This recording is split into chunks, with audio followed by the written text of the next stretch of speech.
Pourquoi les États africains peinent-ils à promouvoir la renaissance culturelle de l'Afrique noire? La question de la renaissance culturelle de l'Afrique noire est cruciale, d'autant plus que les chefs d'État africains ont adopté la charte de la renaissance culturelle africaine, qui souligne la nécessité d'enseigner l'histoire générale de l'Afrique.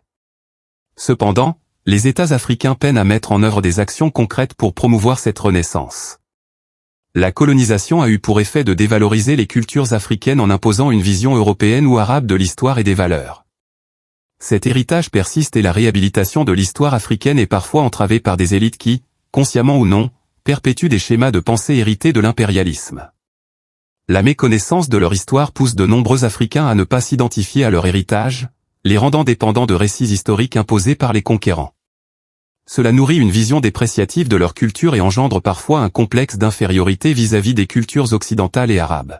Cette situation empêche le continent d'exploiter pleinement son potentiel en matière de créativité, d'innovation et de développement économique, en raison d'une valorisation insuffisante de son riche patrimoine culturel et historique. Si l'histoire générale de l'Afrique n'est pas enseignée, les Africains risquent de se déconnecter totalement de leurs racines et de leurs valeurs traditionnelles. Cet état de fait accentue l'acculturation, marquée par le remplacement des cultures locales par des modèles occidentaux et arabes, et renforce ainsi l'hégémonie culturelle ainsi que l'érosion des identités africaines.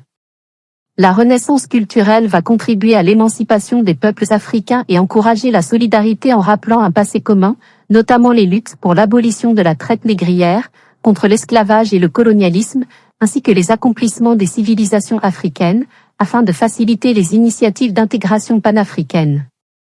Une éducation qui ignore l'histoire africaine limite la capacité des Africains à participer activement à la résolution des défis locaux et à contribuer à un développement endogène fondé sur leurs ressources culturelles et historiques.